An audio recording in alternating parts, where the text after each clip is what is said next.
Hello and welcome to FSCONS. I can't be here, so I've been asked to give a brief introduction to the ideas of the free software movement on this recording. The basic idea of free software is it's software that respects your freedom. It's free as in freedom, not free as in price. So think of free speech, not free beer, difficult as that might be for some of you. Specifically, free software means that the user has 4 essential freedoms. Freedom 0 is the freedom to run the program as you wish. Freedom 1 is the freedom to study the source code and then change it to make the program do what you wish. Freedom 2 is the freedom to help your neighbor, which is the freedom to make and distribute exact copies when you wish. And that could include giving them away or selling them as you wish. And freedom 3 is the freedom to contribute to your community. That's the freedom to make copies of your modified versions and then distribute them to others when you wish. If you have these 4 freedoms, the program is free software, which means it's distributed in a way that respects the user's freedom and the social solidarity of the user's community. In other words, the social system of the distribution and use of the program is an ethical system. This is not a question about what's in the code of the program. This is a question about the social system for the users to live in. If one of these 4 essential freedoms is missing, that means the program is proprietary software, non-free software, user-subjugating software, because the social system of its distribution and use is an unethical system. And that, I hope someday, will never happen, because all users deserve to be free in all of the computing that they do. To develop and release a free software package is more or less a contribution to society.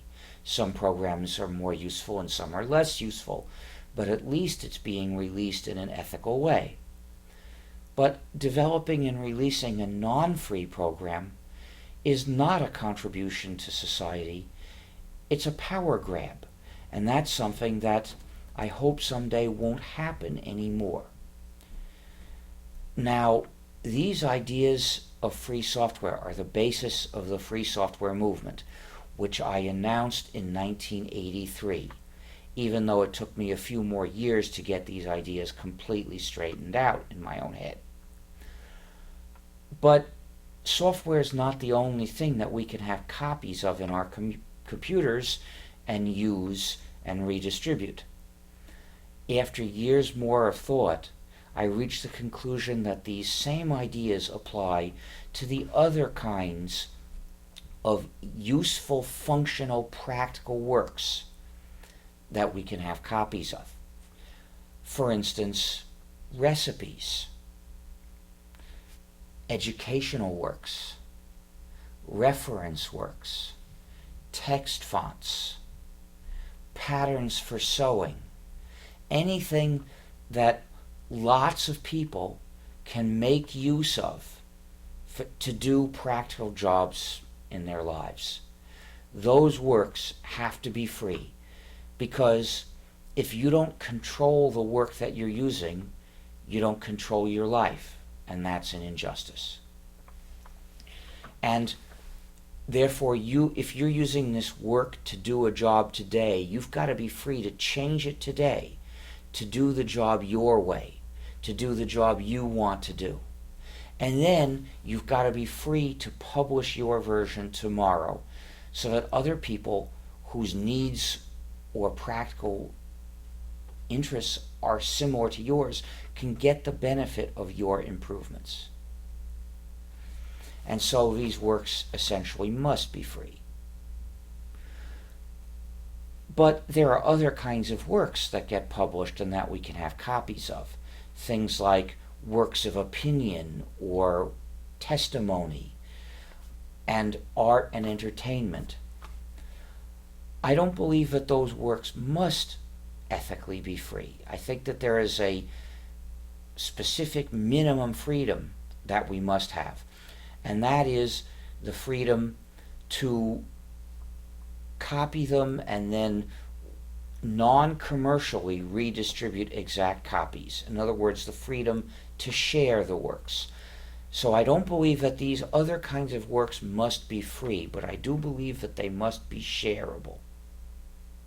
However, that doesn't mean they can't be free. And in particular, it's quite nice often to make art free. And there is a lot of free cultural work now being done. And I'm all in favor of it. I don't like to make my statements of opinion free, because I don't think that it's useful for other people to misstate and misrepresent my opinions. And I don't believe you ought to make your statements of opinion free. But with art, it's often a nice thing to do. And so there is today a free art community as well.